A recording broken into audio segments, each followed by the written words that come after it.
வணக்கம் நண்பர்களே, welcome back to Epic Life. நான் உங்கள் வெற்றி கூட்டாளி.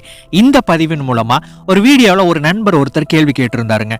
ஏன் நிறைய பேர் செல்ஃப் இம்ப்ரூவ்மெண்ட்டை ஃபாலோ பண்ணுறது இல்லை, ஏன் இன்ட்ரெஸ்ட் எடுத்துக்கிறது இல்லை, ஏன் சில பேர் அவாய்ட் பண்ணுறாங்க அப்படின்னு ஒரு கேள்வி கேட்டிருந்தாரு. அந்த கேள்விக்கான பதில் டிஸ்கஸ் பண்ணுறது அளவுக்கு முக்கியமான ஒரு பதிலாக எனக்கு பட்டுச்சு. அதனால் இந்த வீடியோ மூலமாக ஏன் நிறைய பேர் அதை அவாய்ட் பண்ணுறாங்க, ஏன் சுய முன்னேற்றத்தை கற்றுக்கிறது இல்லை, அதை ஃபாலோ பண்ணுறது இல்லை அப்படிங்கிறதுக்கான 6 முக்கியமான பாயிண்ட்ஸை நாம பார்க்க போறோம். இந்த 6 பாயிண்ட்ஸை பார்க்கறதுக்கு முன்னாடி மக்களை ஒரு 3 கேட்டகரியா பிரிச்சிடலாங்க. முதலாவது கேட்டகரி, எனக்கு செல்ஃப் இம்ப்ரூவ்மெண்ட் அப்படின்னு ஒன்று இருக்கு அப்படின்னே தெரியாத மக்கள். ரெண்டாவது கேட்டகரி, செல்ஃப் இம்ப்ரூவ்மெண்ட் அப்படின்னு ஒன்று இருக்குன்னு தெரியும், ஆனா அவங்க அதை ஃபாலோ பண்ணவே மாட்டாங்க, அதை கத்துக்கவே மாட்டாங்க. மூணாவதா ஒரு கேட்டகரி இருக்குங்க, செல்ஃப் இம்ப்ரூவ்மெண்ட்டை பத்தி தெரியும், அவங்க நிறைய விஷயங்கள் லேர்ன் பண்ணி இருப்பாங்க, ஆனா லைஃப்ல அப்ளை பண்ண மாட்டாங்க.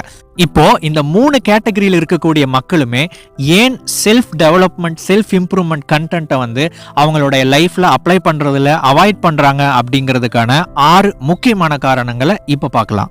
முதலாவது காரணம், செல்ஃப் இம்ப்ரூவ்மெண்ட் அப்படின்னு ஒன்று இருக்கு அப்படிங்கிறதே அவங்களுக்கு தெரியாது. அதாவது சில விஷயங்களை நம்ம கற்றுக்கிட்டு லைஃப்பில் அப்ளை பண்ணுறதன் மூலமாக நம்மளுடைய லைஃப் டெவலப் ஆகும் அப்படிங்கிற விஷயமே நிறைய பேருக்கு தெரியாதவங்க இன்னைக்கும் இருக்கிறாங்க. இந்த முதலாவது கேட்டகரியில் இருக்கக்கூடிய மக்கள் என்ன நினைப்பாங்க அப்படின்னா, இந்த மாதிரி ஒரு விஷயம் இல்லவே இல்லை. அதாவது நம்ம அறிவுரைகள் கேட்கறதன் மூலமாகவோ சில விஷயங்களை ஃபாலோ பண்ணுறதுனாலையோ நம்ம லைஃப் டெவலப் ஆகும் அப்படிங்கிறதே அவங்களுக்கு தெரியாது. அவங்கள பொறுத்த வரைக்கும் காலேஜ் டிகிரி முடிச்சுட்டா நான் நிறைய விஷயங்கள் கற்றுக்கிட்டேன், எனக்கு நிறைய தெரியும் அப்படிங்கிற ஒரு மைண்ட் செட் அவங்களுக்கு வந்துடுது. அதுக்கப்புறம் ஒரு புத்தகத்தை கூட கையால கூட தொடமாட்டாங்க, எந்த விஷயத்தையுமே கற்றுக்கவே மாட்டாங்க. ரெண்டாவது காரணம், எனக்கு எல்லா விஷயமும் தெரியும், நான் தான் பெஸ்ட்டு, அதனால் எனக்கு எக்ஸ்ட்ரா ஒரு எஜுகேஷன் தேவையில்லை அப்படின்னு நினைப்பாங்க. சில நேரத்தில் இந்த மாதிரியான விஷயங்கள் எல்லாம் நம்ம லைஃப்பை டெவலப் பண்ணும் அப்படின்னு அவங்க நம்பவே மாட்டாங்க. மூணாவது காரணம், self improvement is less attractive. இந்த சுய முன்னேற்றம் அப்படிங்கிறது பார்த்தீங்கன்னா மிகப்பெரிய ஒரு கவர்ச்சி தோற்றம் உடையதெல்லாம் கிடையாது. இதுக்கு ஒரு என்டர்டெயின்மெண்ட் மாதிரி அல்ல மற்ற விஷயங்கள் ஈர்க்கிற மாதிரியான ஒரு ஈர்க்கக்கூடிய தன்மையோ குணமோ இதுக்கு கிடையாது. நான்காவது காரணம், self improvement is stressful than stress buster. அதாவது என்டர்டெயின்மெண்ட் மாதிரி அவங்களுடைய ஸ்ட்ரெஸ்ஸை எடுக்கிற மாதிரி இங்கே செல்ஃப் டெவலப்மெண்ட் அப்படின்னாவே ஒரு ஸ்ட்ரெஸ் இருக்கக்கூடிய ஒரு விஷயமா தான் இன்னைக்கு வரைக்குமே இருந்துகிட்டு இருக்கு. தன்னை அறிதல் வர்சஸ் தன்னை மறத்தல் அப்படின்னு ஒரு 2 விஷயம் இருக்குங்க. செல்ஃப் இம்ப்ரூவ்மெண்ட் அப்படிங்கிறது என்னன்னா, உங்களை பத்தி நீங்க புரிஞ்சுக்கிறது, உங்களை பத்தி நீங்க தெரிஞ்சுக்கிறது, உங்களுடைய பலம், உங்களுடைய பலவீனம், அதற்கு தகுந்த மாதிரி உங்களுடைய வாழ்க்கையில சில மாற்றங்களை ஏற்படுத்துறது அப்படின்னு சொல்லலாம். தன்னை மறத்தல் அப்படின்னா என்டர்டெயின்மெண்ட், ஒரு கைண்ட் ஆஃப் எஸ்கேபிசம். பல பேர் இன்னைக்கு என்டர்டெயின்மெண்ட்ல மூழ்கி இருக்கிறதுக்கான ஒரு காரணம், அது அவங்களுக்கு ஒரு ஸ்ட்ரெஸ் பஸ்டரா ஆக்ட் பண்ணுது. அதாவது அவங்களுக்கு இருக்கக்கூடிய நிறைய அழுத்தங்கள், டென்ஷன்ல இருந்து கொஞ்ச நேரம் ஒரு தற்காலிகமான ரிலீஃபை கொடுக்கறதுனால தான் நிறைய பேர் அதை ஃபாலோ பண்ணிக்கிட்டு இருக்கிறாங்க. ஆனா செல்ஃப் இம்ப்ரூவ்மெண்ட் அப்படிங்கிறது முழுக்க முழுக்க ஒரு ஸ்ட்ரெஸ்ஸை உருவாக்குற ஒரு விஷயம். நீங்க உங்க லைஃப் டெவலப் பண்றதுக்கான வழிகளை தெரிஞ்சுக்கிட்டீங்க அப்படின்னாவே ஆட்டோமேட்டிக்கா அது ஒரு ஸ்ட்ரெஸ்ஸை உருவாக்கும். காரணம் என்ன அப்படின்னா, இதை செய்யணுமே, அதை ஃபாலோ பண்ணணுமே, அதை இம்ப்ளிமெண்ட் பண்ணணுமே அப்படின்னு சொல்லிட்டு நமக்குள்ள ஏதோ ஒரு ஸ்ட்ரெஸ் உருவாக ஆரம்பிச்சிடும். ரெண்டாவது, நாம் அதை ஃபாலோ பண்ணல அப்படின்னா நமக்குள்ள ஒரு குற்ற உணர்வை ஏற்படுத்திடும். சரி, புக்ஸ் படிக்க சொன்னாங்களே, புக்ஸ் படிச்சா நல்லது அப்படின்னு சொல்லியிருக்கிறாங்க, நம்ம இன்னும் புக்கை படிக்காம இருக்கிறோமே அப்படின்னு சொல்லிட்டு நம்முடைய மனசு உறுத்த ஆரம்பிச்சிடும். இந்த மாதிரி எக்கச்சக்கமான குற்ற உணர்வுகள் இதுல ஏற்படும்.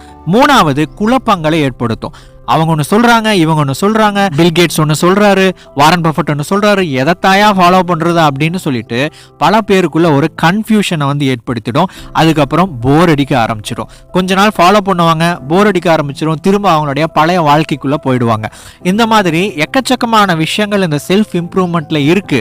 ஆனா என்டர்டெயின்மெண்ட் சம்பந்தப்பட்ட விஷயத்துல அல்லது மற்ற சாதாரண பொழுதுபோக்கு விஷயத்துல இந்த மாதிரியான ஒரு ஸ்ட்ரெஸ் எல்லாம் கிடையாது.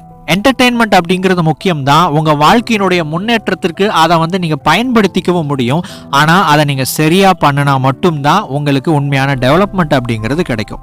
சரி, இந்த செல்ஃப் இம்ப்ரூவ்மெண்ட் அப்படிங்கிறது ஏன் இவ்வளவு ஸ்ட்ரெஸ்ஃபுல்லா இருக்கு அப்படின்னு கேட்டீங்கன்னா, இதுல ஒரு 5 விஷயங்கள், 5 பாயிண்ட் இருக்குங்க. முதலாவது, லேர்னிங் அண்ட் அண்டர்ஸ்டாண்டிங். முதல்ல சுய முன்னேற்றம் அப்படிங்கிற விஷயத்தை பற்றி நீங்கள் கற்றுக்கணும். இதுக்கு டைம் எடுக்கும். ரெண்டாவது அண்டர்ஸ்டாண்டிங், இதை வந்து ஃபஸ்ட்டு புரிஞ்சுக்கணும். இதை வந்து நம்ம ஒரு 4 டிப்ஸ் கேட்குறோம், ஃபாலோ பண்ணுறோம் அப்படிங்கிற மாதிரிலாம் கிடையாது.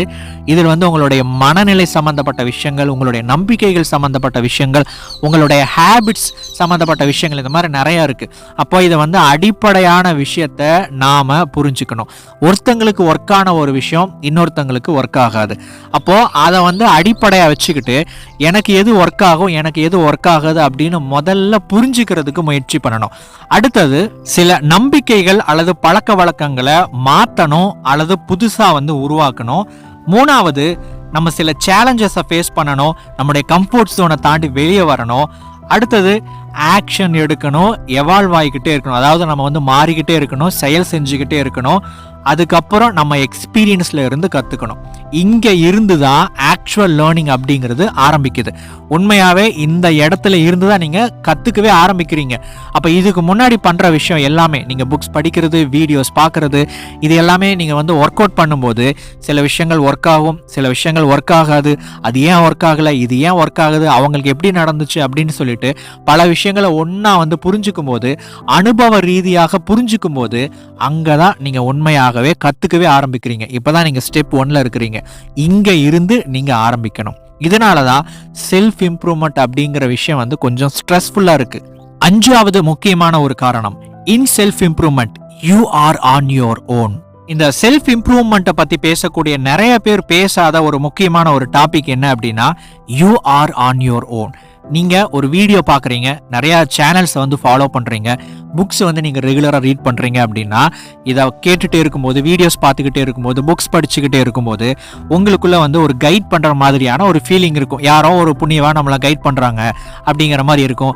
யாரோ ஒருத்தங்க நம்மளை மோட்டிவேட் பண்ணுறாங்க, அல்லது இந்த புக்கு வந்து நம்மளை மோட்டிவேட் பண்ணுது, நம்மளை வந்து கைட் பண்ணுது அப்படின்னு சொல்லிட்டு நமக்குள்ளே வந்து ஒரு என்கரேஜ்மெண்ட் இருந்துக்கிட்டே இருக்கும். ஆனால் நீங்கள் ரியல் சிச்சுவேஷனை ஃபேஸ் பண்ணும்போது இது எதுவுமே வேலை செய்யாது, இது எதுவுமே வந்து இருக்காது. நீங்க தனியா தான் அங்க நின்னாகணும், நீங்க தனியா தான் நீங்க அத்தனை விஷயங்களையும் நீங்க சமாளிச்சு ஆகணும். ஏன்னா இது வந்து ஒரு எஜுகேஷன். ஒரு ஆர்மியில வந்து ஒரு இம்பார்ட்டன்டான ஒரு மிஷனுக்கு போறதுக்கு முன்னாடி அதை பத்தி தியரிட்டிக்கலா நிறைய விஷயங்களை அவங்களுக்கு சொல்லி கொடுப்பாங்க. என்னதான் அவங்க தியரிட்டிக்கலா வந்து சொல்லி கொடுத்தாலும் அவங்க அந்த ஃபீல்டுக்குள்ள என்டர் ஆகும்போது அவங்க என்ன கத்துக்கிட்டாங்களோ, அதுல என்ன அவங்க மண்டையில ஏறிச்சோ, என்ன புரிஞ்சுதோ, அந்த நேரத்துல என்ன செயல்பட முடியுமோ அதைத்தான் வந்து அங்க பண்ண முடியும். இந்த சுய முன்னேற்றத்தை பொறுத்த வரைக்கும் நீங்க வந்து கத்துக்கிறீங்க, அவ்வளவுதான். இதை தாண்டி அங்க வேற எதுவுமே வந்து நடக்கிறது இல்லை. மிச்ச வேலைகளை எல்லாம் நீங்க தான் செஞ்சாகணும், ஆக்ஷன் எடுக்கணும், அதுல அனுபவத்தை கத்துக்கணும், அதுல இருந்து நீங்க எவால்வ் ஆகி அடுத்தடுத்த ஸ்டேஜுக்கு வந்து நீங்க போய்கிட்டே இருக்கணும். இதை தாண்டி இந்த விஷயம், இந்த செல்ஃப் இம்ப்ரூவ்மெண்ட் சேனல்ஸ், புக்ஸ் இதெல்லாம் எதுவுமே வந்து உங்களுக்கு செய்யாது. ஜஸ்ட் தகவலையும் ஒரு கல்வியும் மட்டும்தான் வந்து இது உங்களுக்கு கொடுத்துக்கிட்டு இருக்கு. 6வது காரணம், இது வந்து ஆல்ரெடி செல்ஃப் இம்ப்ரூவ்மெண்ட்டை நிறைய பேர் ஃபாலோ பண்ணுவாங்க, நிறைய விஷயங்கள் லேர்ன் பண்ணியிருப்பாங்க, ஆனால் எதையுமே செய்ய மாட்டாங்க. இதுக்கான காரணம் என்ன அப்படின்னா, learning too much causes lethargic and I know everything syndrome. நிறைய விஷயங்களை கற்றுக்கிட்டோம் அப்படின்னா, அது எனக்கு நிறைய தெரியும், எனக்கு இது இப்படி தான் வரும், அது அப்படி தான் நடக்கும் அப்படின்னு தெரியும் அப்படின்னு சொல்லிட்டு எதையுமே செய்ய மாட்டாங்க. சோம்பேறித்தனத்தினாலேயோ அல்லது ஏதோ ஒரு விஷயத்தை தள்ளி போட்டுக்கிட்டு எதையுமே பண்ணாமல் சும்மா உட்காந்துருவாங்க. சில நேரத்தில் எனக்கு எல்லாமே தெரியும் அப்படிங்கிற மைண்ட் செட்லேயும் எதுவுமே வந்து பண்ண மாட்டாங்க.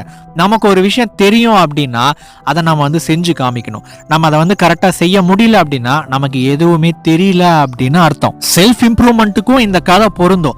உங்களுக்கு நிறைய விஷயங்கள் தெரியும் அப்படின்னா நீங்கள் அதை படிப்படியாக உங்களுடைய லைஃப்பில் அப்ளை பண்ணணும்.